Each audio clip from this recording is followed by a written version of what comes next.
eliminación y biotransformación. Y ahorita les acabo de subir el de farmacocinética clínica. Son los que yo tengo como tareas. Vamos a ver si son las que ustedes enviaron. Aquí viene 2, que es el caso 7 de farmacocinética clínica. A ver, está... Ah, sí es cierto, está para entregar el 17 de septiembre. No, entonces ya los entregaron. Y Ok. de hecho, creo que hay una persona que le aparece como todavía mandarla, ¿no? No, lo que pasa es que aquí está farmacocinética clínica, pero lo estaba viendo yo en recursos. Ah, ok.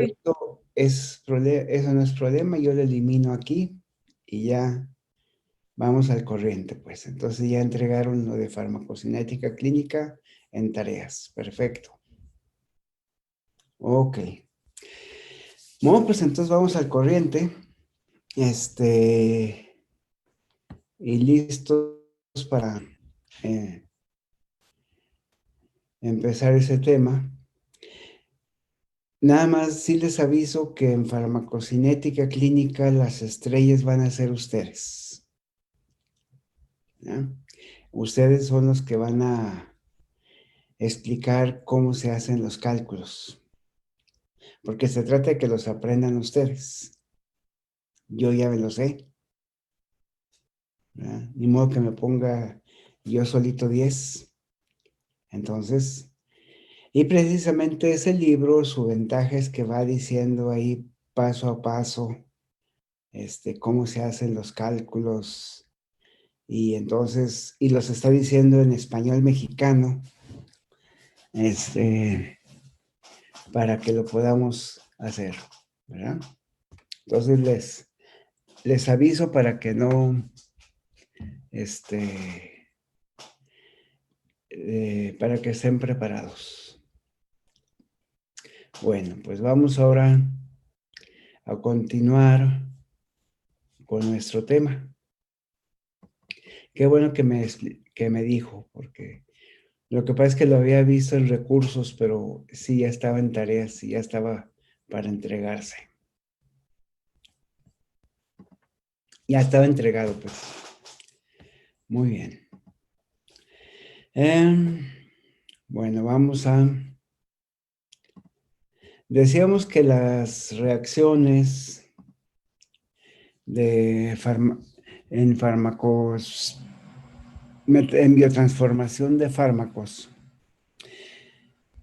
en realidad depende del tipo químico de los fármacos y generalmente usa reacciones que nosotros tenemos para otro tipo de situaciones o, o biotransformación de moléculas propias o algunas cosas con las que nos hemos enfrentado. Ahorita vamos a ver algunas de ellas, pero eh,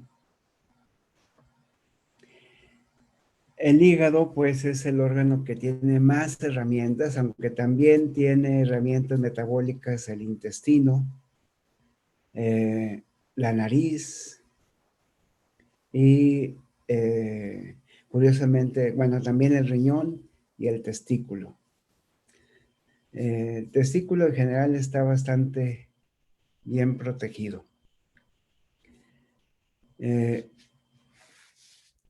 entonces, y las reacciones se acomodan según el tipo de fármaco, pero con fines didácticos los agrupamos en 2 fases.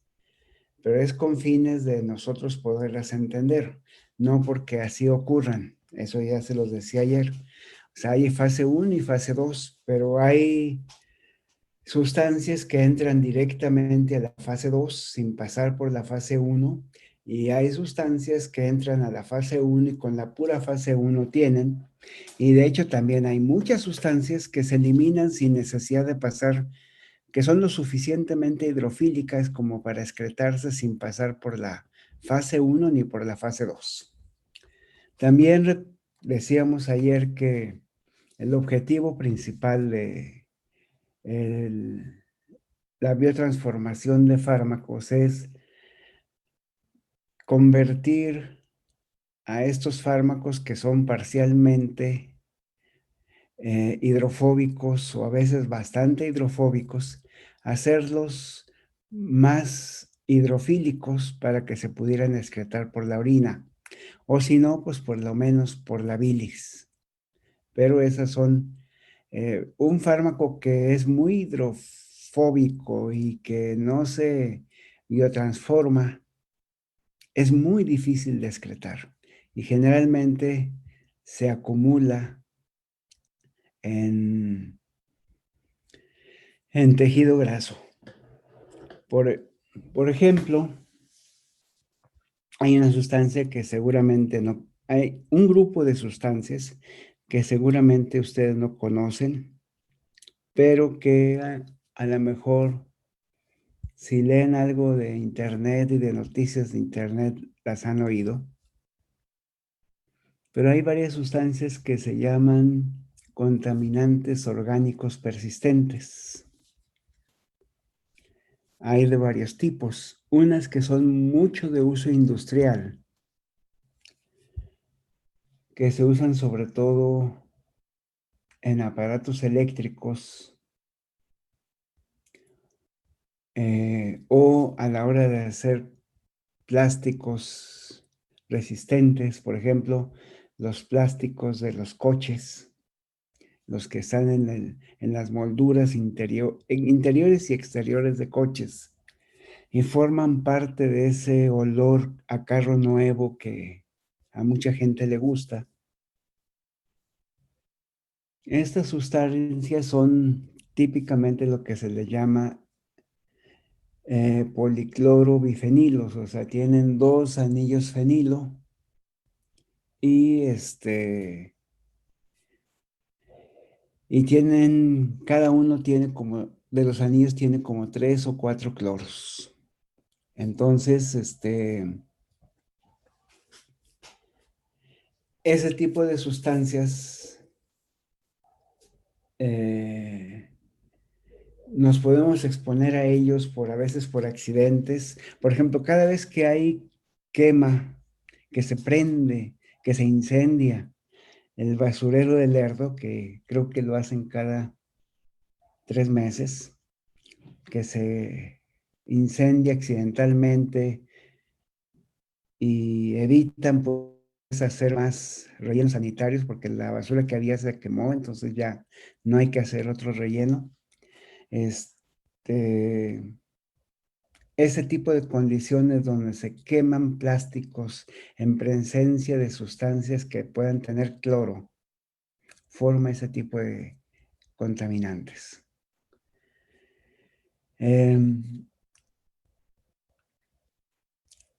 Algunas de ellas son bastante tóxicas. Por ejemplo, no sé si alguno de ustedes que lea noticias ha oído de un opositor ruso que fue intoxicado y que pudo escapar. Bueno,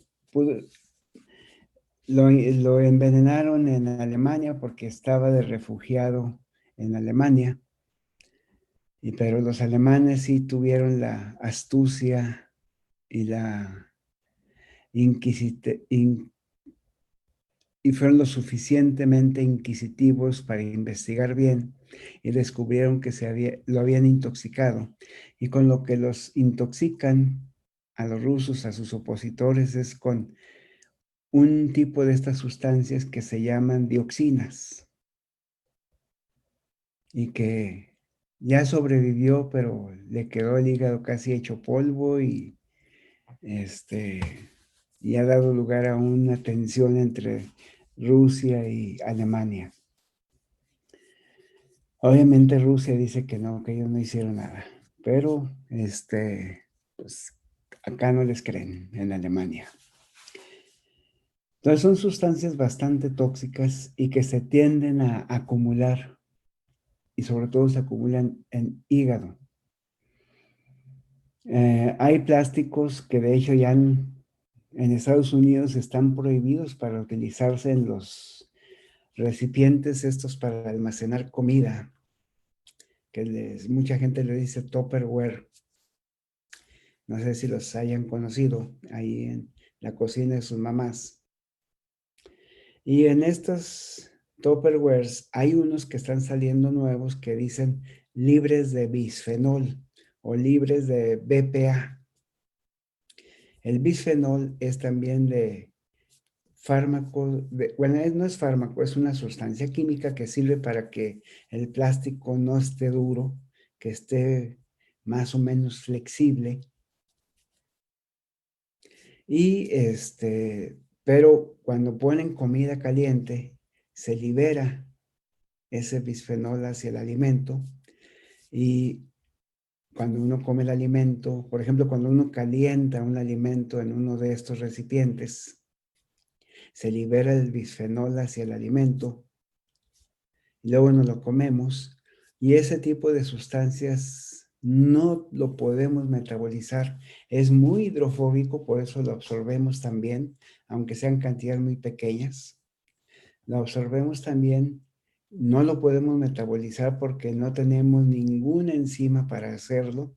Y lo que sucede es que se nos acumula en tejido graso. De tal manera que podemos nosotros tomar una biopsia de tejido graso y cuantificar varias de estas sustancias, algunas de ellas que pueden tener años almacenadas en tejido graso.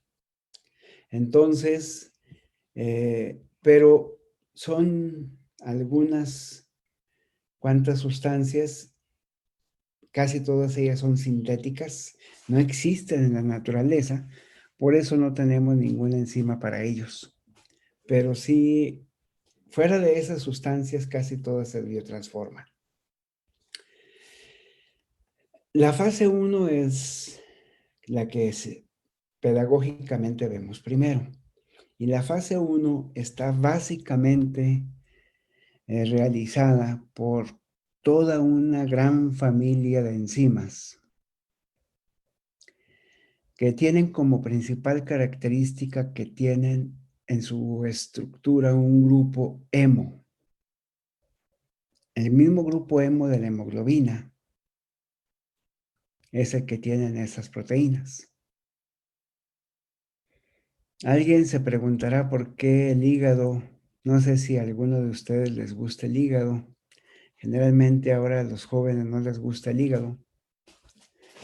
Pero yo creo que sí, a lo mejor lo han visto, aunque sea en el supermercado.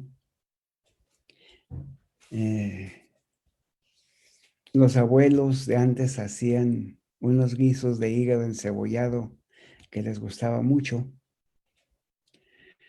Pero el hígado tiene un aspecto café oscuro.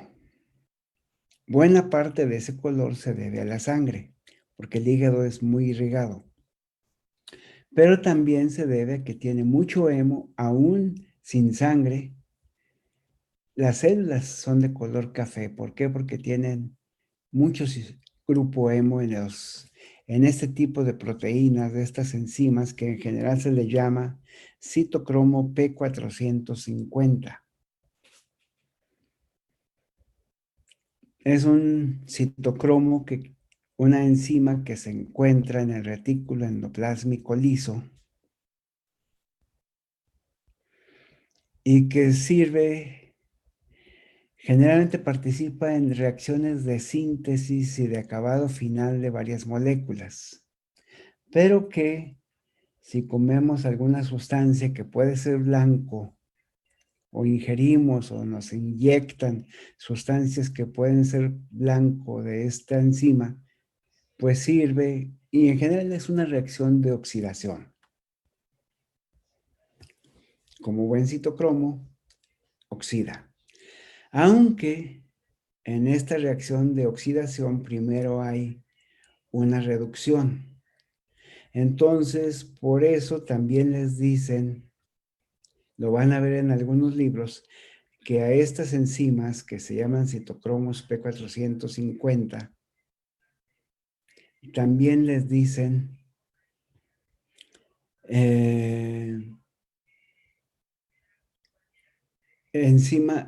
oxigenasas de función mixta. ¿Verdad? o óxido reductasas de función mixta. Entonces, o como dice aquí, una monooxigenasa también es una monooxigenasa porque se usa un átomo de oxígeno. Entonces, esta reacción es fundamental para la fase 1.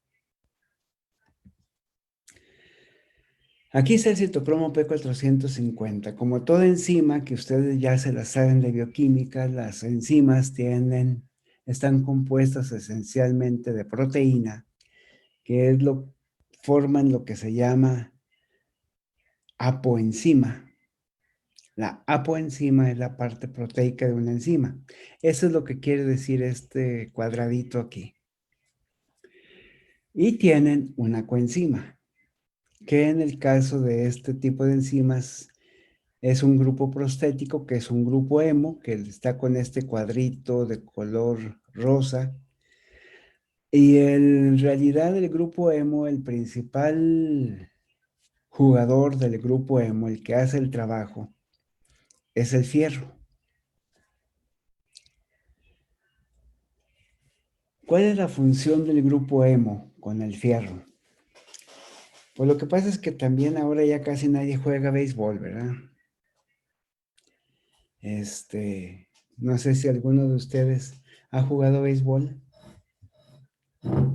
Esa es pregunta. Yo No, no, doctor. solamente la pichada.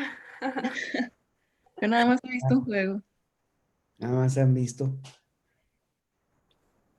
¿Y han entrado hombres a esta clase?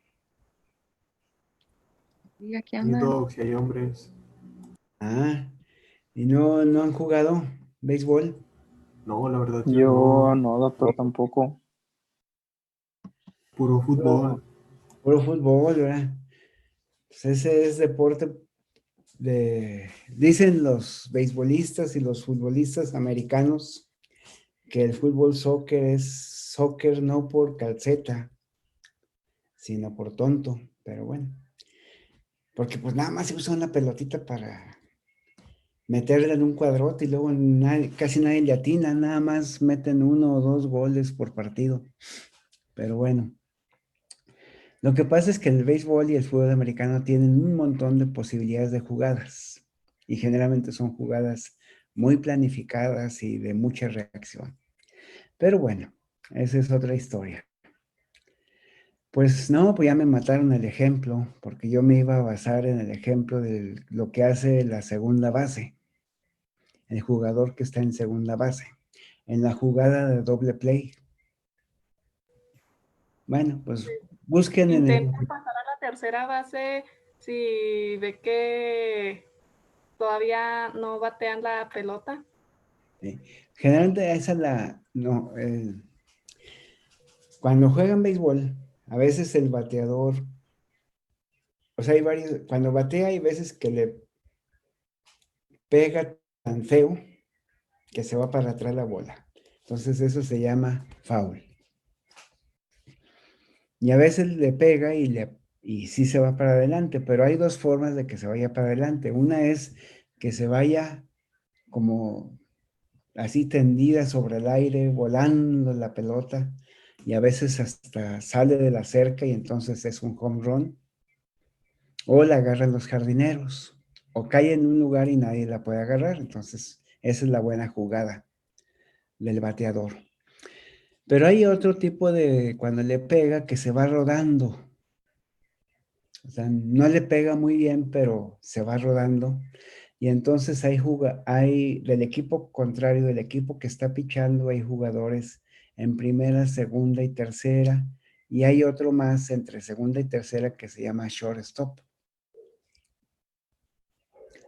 Entonces, si el de tercera o el shortstop o el mismo pitcher recogen esa pelota que va rodando y hay un jugador en primera, le pueden mandar la bola al segunda base y luego el segunda base la manda a primera.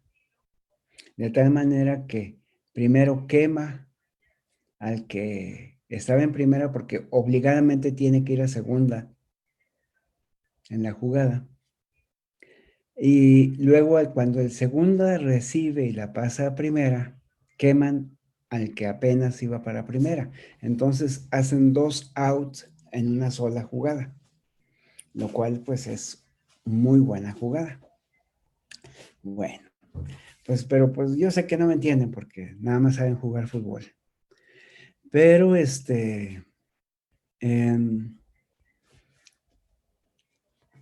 lo que hace el segunda base es que recibe la bola y la manda otra vez. O sea, la recibe de segunda o tercera y la manda a primera.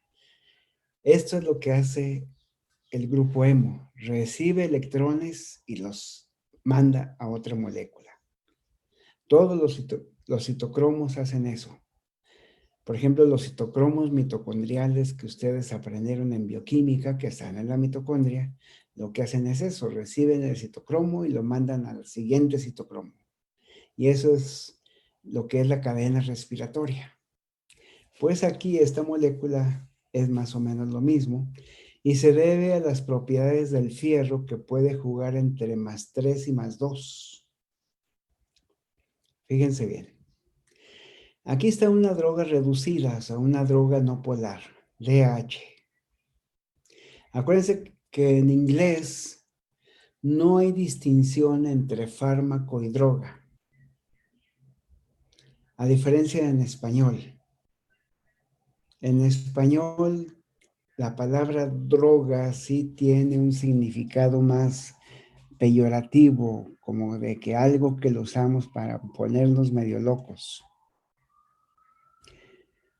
Pero en inglés no, en inglés es droga y fármaco es lo mismo.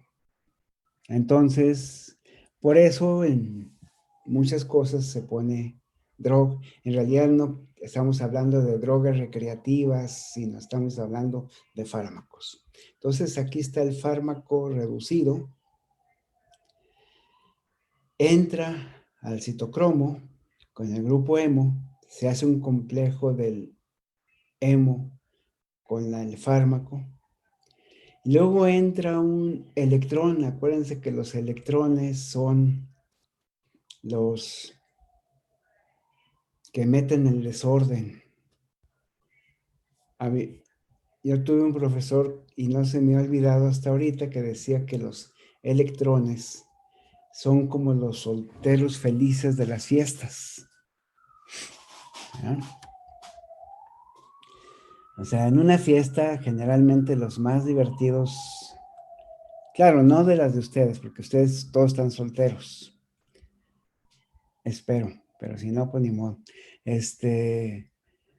Pero en general a su edad casi todos están solteros, entonces todos ustedes son solteros felices.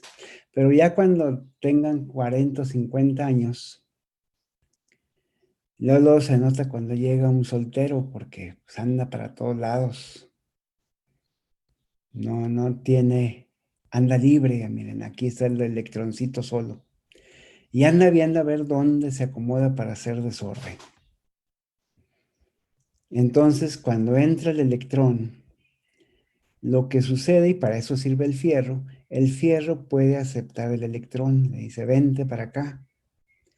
Pero como tiene carga +3, con una carga negativa del electrón, se hace +2. Y ahí quedó el electrón bien feliz. Pero la telenovela sigue porque luego llega una dama que está ávida de electrones, así como las vampiresas de los cines, del cine de los años 40,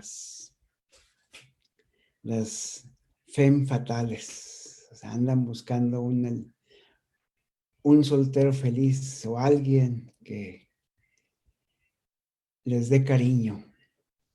Y esa dama es el oxígeno. Y entonces el oxígeno, como anda este electrón ahí sueltito, pegado al fierro, pero en realidad anda medio sueltito, se acomoda y se acompleja con el fierro estratégicamente para luego quitarle el electrón.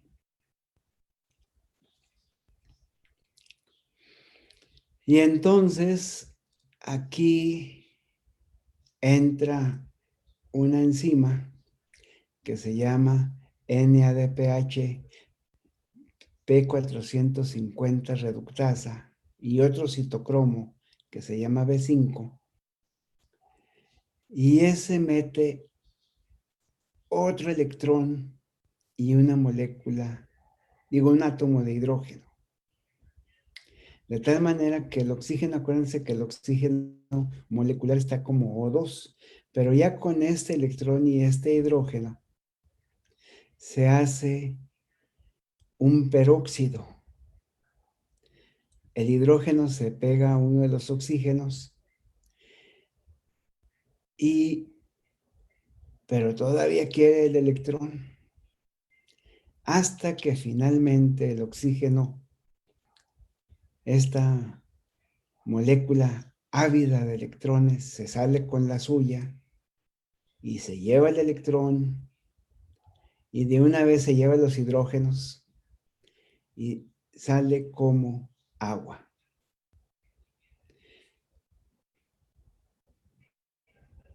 Y el fármaco aquí queda todavía, pero todavía queda otro oxígeno aquí, porque acuérdense que eran son dos átomos de oxígeno. Uno se fue para hacer el agua y queda otro.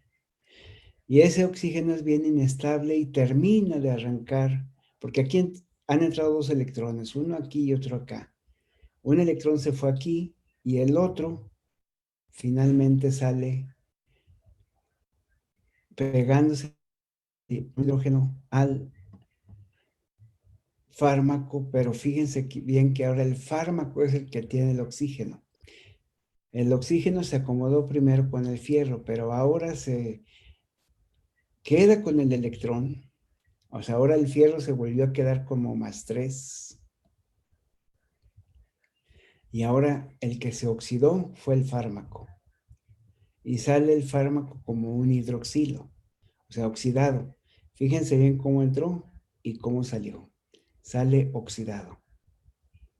Esto es las reacciones principales que ocurren de la fase 1 son dadas con este tipo de molécula que genéricamente le llamamos citocromo P450, pero en realidad es una superfamilia. ¿A qué me refiero con una superfamilia? Pues hagan de cuenta una superfamilia. Es un ejemplo nada más que se me ocurre, ¿eh? No crean que me estoy refiriendo a nadie, a alguien. Hagan de cuenta la familia de los García. Pues hay un montón de Garcías. Entonces hay unos Garcías que son pues de aquí de Torreón, hay otros Garcías que son de San Luis Potosí, hay otros Garcías que están en Guadalajara, hay otros Garcías que están en Chihuahua, otros que están en Sonora, otros que están en Tamaulipas. Y ya ven que a veces se hacen reuniones de familia. Bueno, son excusas para hacer fiesta, ¿verdad? Bueno, en tiempos de no pandemia. Entonces, de repente algunas de las subfamilias la hace de anfitrión y renta un local y entre todos se cooperan y contratan música, contratan meseros, una cena y mucho alcohol. Y entonces se vienen todas estas familias, o sea, por ejemplo, vamos a decir que se hizo en Torreón o aquí en Gomitos el Bello, en Gómez Palacio. Y se viene la gente de Tamaulipas, de Sonora, de Chihuahua, de Guadalajara, de Guanajuato, de todas las familias que forman ese grupo de la familia García. Pero cada subfamilia es una subfamilia, es también una familia. O sea, los que están en Sonora están ahí pueden ser hasta 20 Garcías que están allá en Sonora. Y esos forman una subfamilia. Y cada subfamilia puede tener todavía una familia individual y varias personas. Entonces, aquí en los citocromos, generalmente las subfamilias, dejen nada más le pongo aquí. Vamos a agarrar el pizarrón. A los citocromos, a la familia a los citocromos P450 se les ha, ya, para no escribir toda la palabrota, se les pone como zip de citocromo P450.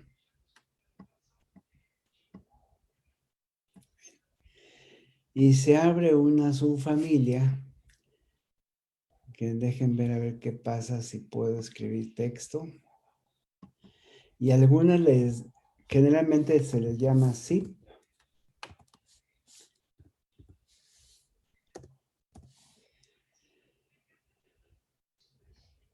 Y luego se les llama, hay familias, el primero es un número. Por ejemplo, 1. La familia 1, o sea, hay familia 1, familia 2, familia 3, familia 4. Entonces, 1. Y luego la subfamilia, la siguiente subfamilia es una letra, A. Y luego ya el individuo de esa subfamilia, 1. Entonces hay citocromos 1A1. ¿Verdad? Puede haber otros citocromos que sean CYP 3E2. Este es de una otra subfamilia o familia que se llama 3, la subfamilia E, y es una enzima que le pusieron 2. ¿Por qué? Porque hay 1, 2, 3, 4, 5, 6, hasta 8 o 10. Entonces, por ejemplo, el humano se le han identificado, bien identificadas, 88 enzimas del citocromo P450 agrupadas en familias y subfamilias. La rata no tiene mucho más, o sea, tiene alrededor de 120 citocromos del P450. Aquí todavía no sabemos bien si es porque no las hemos todavía descubierto o si es, como todo el mundo sabe, que la rata es todavía mucho más adaptable a medios ambientes que el ser humano. La rata es una gran sobreviviente. Desde la época de los dinosaurios hasta ahora, los primeros mamíferos fueron del tipo de la rata. Fueron roedores, pero eran mamíferos.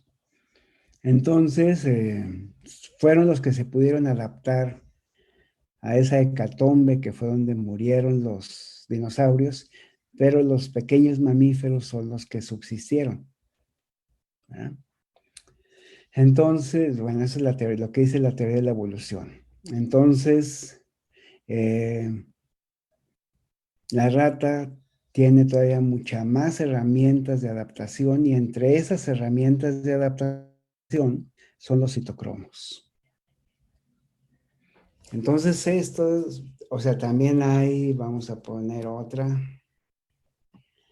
de las famosas en humanos, que es el citocromo 2E2, que a muchas reacciones de muchos fármacos son metabolizadas por este.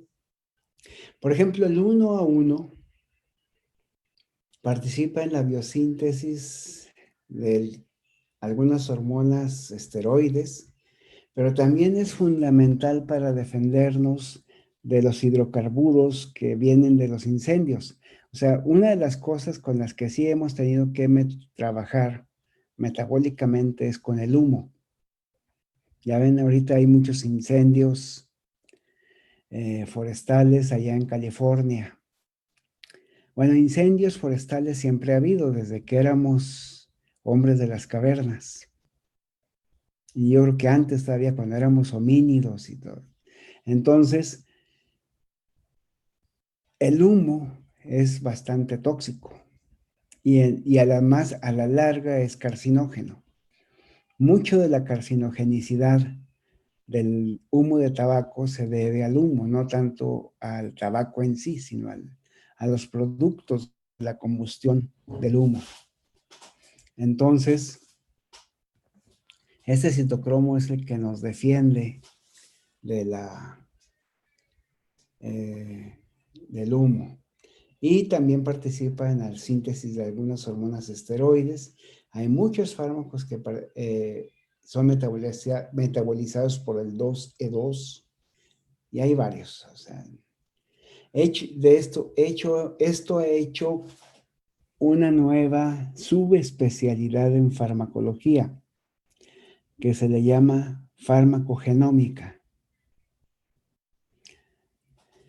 ¿A qué se debe la farmacogenómica? Es una parte de las medicinas genómicas que, sabiendo qué genes expresamos de cada uno de estos citocromos, podemos deducir qué fármacos metabolizamos bien y qué fármacos metabolizamos con dificultad, y también qué metabolitos podemos producir. Y hay veces que lo tóxico de un fármaco no es el fármaco en sí, sino es los metabolitos de ese tóxico, ¿verdad? Entonces,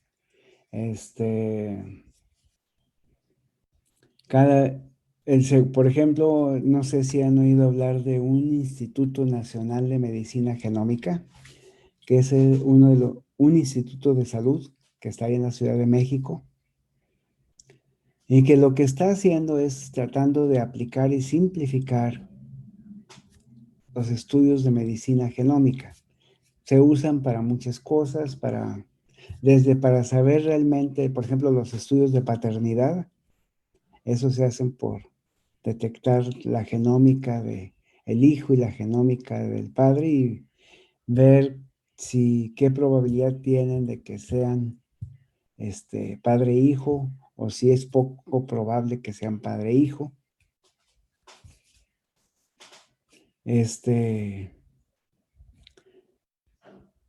Pues, la paternidad, le digo, porque esa es la que es complicada de deducir, ¿verdad? Pero también se puede, por ejemplo, para saber si tengo una influenza, qué tipo de influenza fue, qué cepa de influenza me dio, lo puedo sacar haciendo medicina genómica del virus de la influenza. Y también puedo saber qué citocromos tengo y en qué abundancia y qué isoformas, o sea, qué variantes de cada uno de ellos tengo. Y con ellos puedo deducir que si tomo un fármaco y, por ejemplo, no tengo el citocromo que principalmente lo metaboliza, eso quiere decir que tengo que usar otro citocromo y ese otro citocromo puede dar lugar a un metabolito tóxico. O el metabolismo va a ser muy lento porque el segundo citocromo pues es despacioso. Y entonces, si me tomo yo una tableta cada 6 horas, que es lo normal, el intervalo normal que viene en el vademecum, pero si yo no tengo ese citocromo y tengo que usar otro, que es más lento, a lo mejor tengo que tomar mi medicamento cada 12 horas, porque si no, a los 3 días o 4 días voy a andar intoxicado. Entonces, todo eso es lo que hace lo que se llama la farmacogenómica. Y lo hace a partir de ver qué citocromos tenemos. Bueno, vámonos a seguir con las diapositivas. Entonces, esto es lo del citocromo P450. Hay que leer el libro y seguirlo paso a paso. Acuérdense que parte del aprendizaje es entenderlo. Y hay que leer varias veces, sobre todo cuando no es tan sencillito. La fase 2 generalmente son reacciones de conjugación. O sea, donde el fármaco se transfiere, al fármaco le transfieren, o sea, le conjugan otra molécula. Acá vimos que se conjugaba con el ácido glucurónico. Esta reacción de conjugación es la que estamos viendo aquí. Aquí esta droga puede ser el ácido acetil, bueno, sería el ácido salicílico. Y lo que necesitamos es una transferasa que se llama, en el caso del glucuronidal fármaco, se llama UDP-glucuronil transferasa. Transfiere el glucuronil del UDP-glucurónido a la droga. ¿Qué quiere decir UDP? Acuérdense que tenemos varios nucleótidos. Tenemos nucleótidos de adenina, de timina, de citosina, pero también tenemos nucleótidos de uridina o uracilo. Generalmente le decimos uridina. Bueno, el UDP glucurónido es que a una molécula de ácido glucurónico, que decíamos que era una glucosa ácida, a esta molécula de glucosa ácida, le pegamos un nucleótido de uridina, o sea, un difosfonucleótido de uridina. O sea, UDP quiere decir uridina difosfato. También hay uridina trifosfato, como el ATP, y tiene el mismo contenido energético del ATP. Pero aquí es uridina. Entonces es uridina difosfoglucurónido. El glucurónido está en una posición alfa, que eso lo vieron allá en bioquímica, porque hay conformaciones alfa y beta. Pero aquí está esto, es UDP glucurónido. Es de aquí la glucuronil transferasa de UDP transfiere este glucurónido y lo pasa al fármaco. Y entonces se conforma un conjugado del glucurónido con el fármaco. ¿Cuál es el objetivo? Pues el que veíamos acá, pegarle más moléculas polares para que sea más hidrosoluble. Entonces estas moléculas son hidrosolubles, son más fáciles de eliminar por la orina. Entonces esta es una de las reacciones más usadas en la fase 2. También es hepática. Muy bien. Ahora, una característica de los citocromos es de que son enzimas inducibles. ¿Qué quiere decir una enzima inducible? Que si le empezamos a dar de ese fármaco, va a aumentar la síntesis de esa enzima. A lo mejor, de nuevo, hay que recordar de bioquímica que hay enzimas inducibles y constitutivas. Las enzimas constitutivas siempre las vamos a tener, estemos expuestos o no a una droga, a un fármaco, a cualquier, sobre todo a un sustrato. Pero estamos hablando de fármacos, entonces, si alguien nunca ha recibido un fármaco, tiene dos posibilidades. Una, que no tenga ninguna enzima para metabolizarlo. O otra es que, aunque nunca haya estado expuesto al fármaco, ya tenga enzimas. para metabolizarlo. Por ejemplo, el alcohol.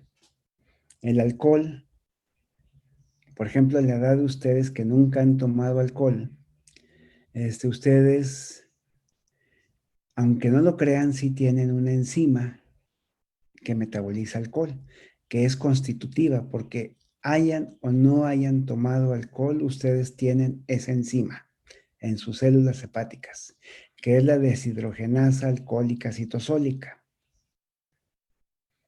Entonces, ustedes tienen un metabolismo, pueden metabolizar alcohol, aunque nunca hayan tomado alcohol. Es una enzima citosólica, no tiene que ver nada con el citocromo, ¿eh? Es una enzima del citosol y oxida al alcohol. Pero, aunque ustedes no han tomado nunca, pero si a veces van a una fiesta con los de décimo, híjoles, van a ver que los de décimo toman mucho alcohol. Pero mucho. Y se dicen, ¿cómo le hacen? Pues sí, yo tomo poquito y luego me emborracho y estos ya llevan media botella cada uno y están como si nada. Pues lo que pasa es que hay una enzima que metaboliza alcohol del citocromo y es inducible. O sea, ustedes que nunca han tomado alcohol no la tienen, pero ellos que religiosamente se ponen a estimular ese citocromo todos los días, pues entonces ya tienen un citocromo inducido. Y entonces los citocromos son inducibles. Aquí tenemos a alguien que nunca le han dado benzopireno. Aquí se probó benzopireno, que es una molécula que viene en el humo del tabaco. Y vemos cómo casi no lo metabolizamos. ¿Por qué? Porque es alguien que nunca ha estado expuesto al benzopireno. Pero si le damos, los rojos son los que han sido ya estimulados. Entonces, fíjense bien cómo pueden metabolizar más benzopirenos cuando han sido estimulados previamente. Ahora, las enzimas también tienen un pH óptimo. Entonces, pueden funcionar mejor con un cierto pH, aunque aquí estamos más bien hablando de la eliminación. El fenobarbital es un anestésico, pero es un ácido débil. ¿Se acuerdan que hablamos de los ácidos débiles? Ese es lo que se llama aclaramiento o depuración o eliminación. Entonces, los ácidos débiles, ya habíamos visto, se eliminan más fácilmente cuando la orina está alcalina, porque es un ácido débil. En cambio, cuando la orina está acídica o con un pH menor a 7, se eliminan con mayor dificultad. ¿Cuál es el pH normal de la orina? O sea, a lo mejor todavía no lo han visto en fisiología, pero normalmente el pH normal de la orina, si ustedes están sanitos y se miden el pH de la orina, van a tener un pH entre 5 y 5,5. Entonces, ustedes van a eliminar, sí lo van a eliminar, pero muy despacito al fenobarbital. Pero, si se tomaran unas 3 o 4 sal de uvas picot y luego se inyectaran fenobarbital, esa cantidad de bicarbonato que tomaron harían que su orina fuera alcalina, arriba de 7 o de 7,8, y entonces eliminarían mucho más eficientemente a un ácido débil. Esto es útil porque se usa para desintoxicar. Por ejemplo, el caso ese que les, por ahí, bueno, no creo que les puse el de metanfetaminas, pero si alguien tomara con exceso ácido acetilsalicílico, una forma de aumentar la eliminación de ácido acetilsalicílico es alcalinizar la orina. ¿Por qué? Porque el acetilsalicílico es un ácido débil. La anfetamina es una base débil. Entonces, este es al revés.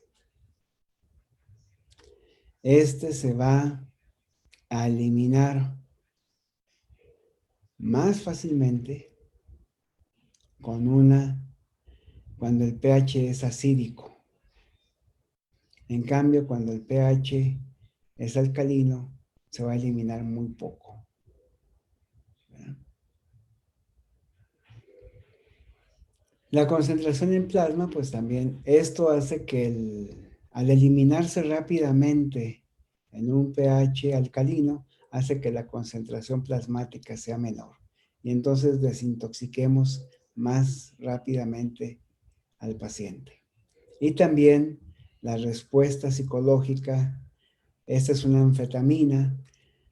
Los que vieron Breaking Bad me pueden entender porque ahí usan metanfetaminas, pero pues al final de cuentas es una anfetamina.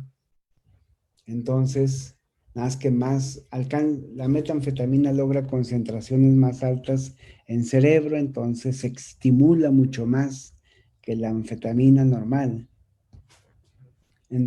Pero ustedes ven que con un pH urinario alcalino, la respuesta psicológica es mucho más alta y que si acidifican la orina, sí hay una respuesta psicológica, pero dura muy poco.